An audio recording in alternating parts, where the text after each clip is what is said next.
When I was a kid, my dad took me to the doctor because I was having a hard time breathing.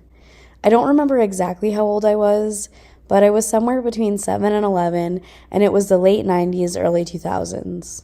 I very vividly remember the feeling of not being able to fully expand my lungs, and I was really worried.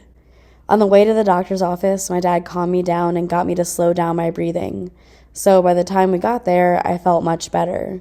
The doctor still checked me out and was very empathetic when she told me that it was anxiety, and that anxiety is a normal emotion and that everyone has anxiety from time to time. My dad asked her if there was anything that we could do about it, as in if there was anything I could take to prevent it.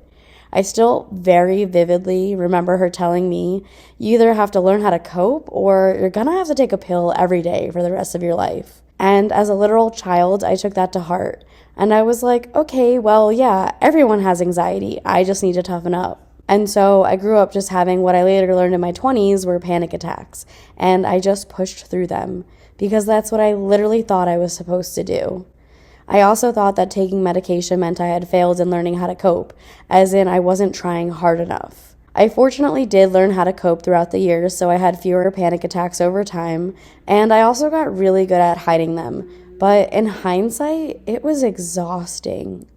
I finally got to a point where I couldn't do it anymore, and I felt like I was just giving in when I decided to take medication a couple years ago.